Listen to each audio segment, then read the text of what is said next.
अस्सलाम वालेकुम viewers, I am Hina Mahjabeen. I hope you all will be fine. आज मैं आपके साथ शेयर करने वाली हूँ CS507 इंफॉर्मेशन सिस्टम के क्विज़ नंबर 1 का सोल्यूशन।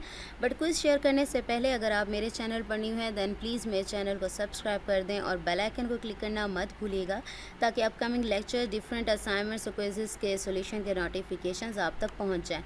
लाइक भी कीजिएगा, शेयर भी कीजिएगा। ओके जी, let's start from question number 1, that is what if analysis technique is used. What if को अगर आप सर्च कर लेते हैं the answer will be model driven DSS, model driven DSS। Okay, next question is which of the following is not an example of internal sources of information. Internal को search करें, sources लगाएं या ना लगाएं, internal को search करें, उसमें sources निकल आएंगे इन्फॉर्मेशन के। The answer will B purchasing agreements. ये एम्प्लॉय सर्वेज भी आ जाता है इसमें, इंटरनल सोर्सेज में प्रोजेक्ट प्रपोजल भी आता है, रिसर्च रिजल्ट आता है। जो नहीं आता ये आता है एक्सटर्नल सोर्सेज में, परचेजिंग एग्रीमेंट्स। ठीक है, उसने कहा इज़ नॉट। ये ख्याल किया करें, समटाइम्स हमें लगता है कि वो पूछ रहा है उसी चीज़ के बारे में, बट पूछा नॉट होता है या एक्सेप्ट दिया होता है। एक्सेप्ट यानी इसको छोड़ के बाकी बताने होते हैं। Mixed management style is a combination of both dash and dash management style. Answer is authoritative and participative. Answer is this. Next question number 4 is all of the following are components of computer based information systems except। कौन सा नहीं है इनमें से? ठीक है, तो in management information MIS भी आ जाता है, स्पोर्ट्स सिस्टम्स भी आता है, ऑफिस ऑटोमेशन सिस्टम भी आता है। जो नहीं आता वो है क्लोज लूप सिस्टम, यानी इसको छोड़कर बाकी सारे इस information computer based information system के कंपोनेंट्स हैं।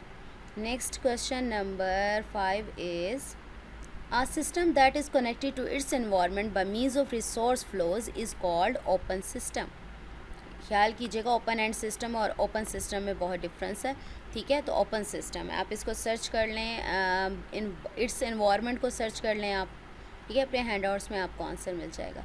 इन dash part of the output is fed back to the system to initiate control to change इधर the activities of the system और the inputs of the system। the answer will be closed loop system। fed को कर लें आप search, closed loop system। answer is closed loop system। next question number 7 is dash is defined as any specific treatment defined in the system to be performed on the data entered into the system, for instance computation, analysis and application of any model। the answer is process। answer is process. Next question number आ जाएं 8 पर। Dash are run under direct supervision of family members. कौन सी चीज़ है? Medium organisations हैं जो direct supervision में होती हैं फैमिली मेम्बर्स की। Answer is medium organisations. Next question number 9 which of the following organisational structures contain less number of management levels. Answer is flat structure. Answer is this। next last one in dash organization management structure needs to be more multi-tied for control strong controlling and efficiency। the answer is large organization। so मैंने आपके साथ share कर दिए 10 क्विज़ेज़ हैं। ज़रूरी नहीं है सबके सेम हो, बट कुछ सेम आ जाते हैं अगर आपके पास ज़्यादा कलेक्शन है। मुझे अपनी दुआ में याद रखिएगा, अपना ख्याल रखिएगा। टेक केयर, अल्लाह हाफिज़।